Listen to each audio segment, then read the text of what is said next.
The offseason drama has finally come to an end, but that just means there are further questions ahead of the 2022-23 NBA season. Kevin Durant and Donovan Mitchell's futures have been resolved, at least for the time being. But today, we'll take a look at 5 questions that need to be answered. Let's get straight into them. But first, a reminder about our brand new giveaway. We're giving away a PS5 with a copy of NBA 2K22 and Madden 22. All you have to do is watch the full video, leave a like, comment the keyword hidden in the video, and make sure you're subscribed. It's that simple. Starting with, how will things go with the Brooklyn Nets? Kevin Durant was the biggest story of the summer, but his story remains unresolved, and it's bound to have some sort of impact on the Nets season. First up, recapping the drama. There were a number of unresolved issues for the Nets. KD rescinded his trade request in late August, but that drama was far from over.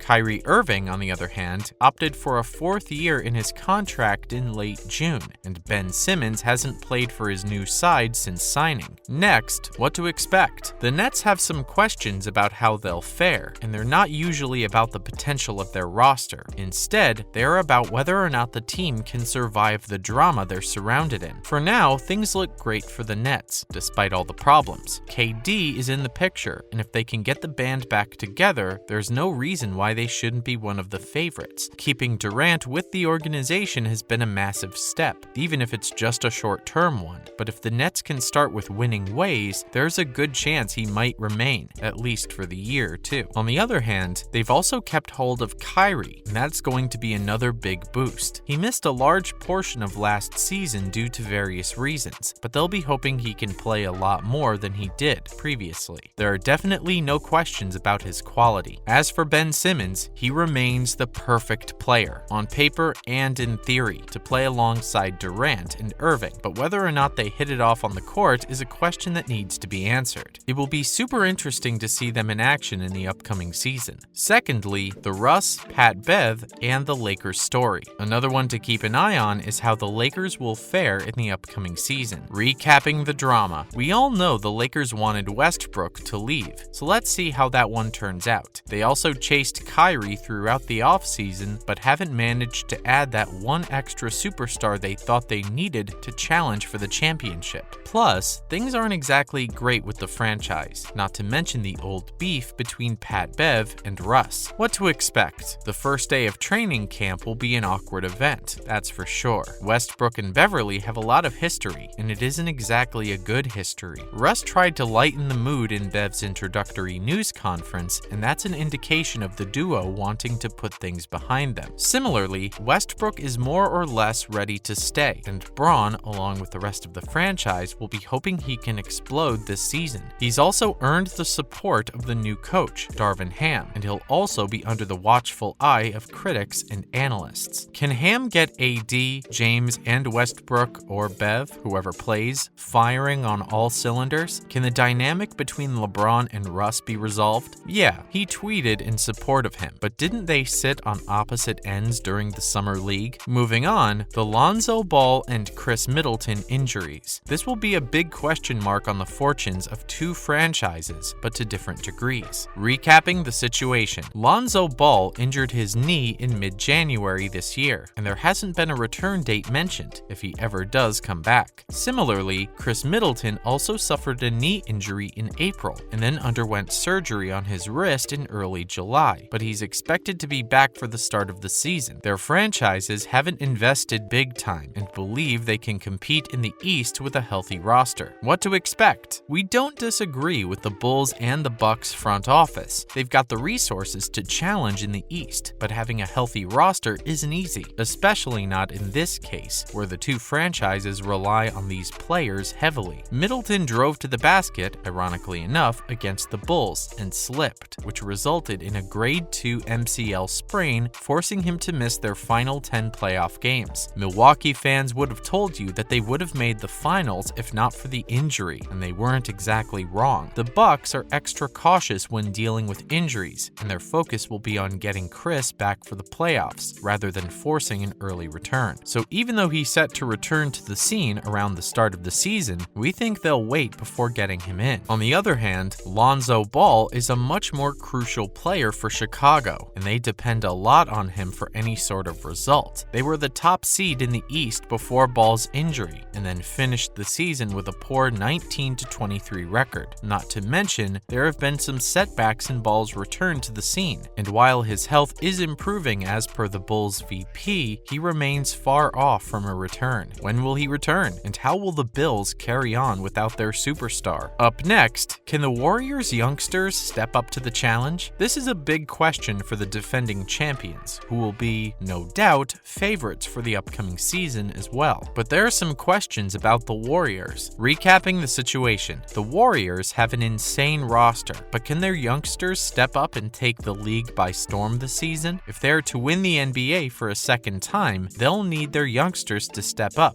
as they did in the playoffs in Steph's absence. If they do, there's no reason why the Warriors shouldn't go back-to-back. What to expect? Few teams in history have enjoyed the kind of depth that the Warriors have had last season. They had the luxury of bringing in their young blood and easing them into the equation during their run to another championship, but this season will be different. They've lost the likes of Gary Payton II, Damian Lee, Otto Porter Jr., Juan Toscano Anderson, and Nemanja Bjelica, which means the youngsters will be required to step up. The Warriors will be hoping Jonathan Kuminga can use his athleticism and can adapt to the Warriors setup and pick up where he left off. Similarly, Moses Moody was given a few opportunities as a rookie to fill in for injuries, and he was impressive during the summer league too. Can they repeat that in the upcoming season? James Wiseman missed the entire season due to an injury back in April of 2021, and Golden State will hope he can return and surprise everyone. His quality has some question marks, but he's generally considered to be a rim protector. Can he fit in with the rest of the Warriors squad? And as a whole, can these three and more take the reins for the Warriors and help Steph to a fifth ring? Lastly, the Eurobasket impact on the European stars. Giannis, Luka, and Jokic played for their national sides over the summer break from the NBA. They were part of the 24 NBA players to feature in the latest installment of Eurobasket. Recapping the situation, among the 24 NBA players to play in Eurobasket, Giannis, Doncic, and Jokic were involved for their national sides. While their teams were eliminated from the semis, they still ended up playing over 100 minutes, with Doncic playing the most, with 164 for Slovenia, followed by Nikola Jokic playing 124 for Serbia, and Giannis playing 108 for Greece. What to expect? It was fun to watch the trio in action for their national sides, but NBA franchises will be concerned about the impact their exploits could have heading into the new season. This extra mileage is definitely a concern, especially with the upcoming World Cup next summer. So what can we expect from the concerned franchises in terms of resting their best players? So far, it hasn't been an issue. Jokic played for Serbia in the 2019 World Cup,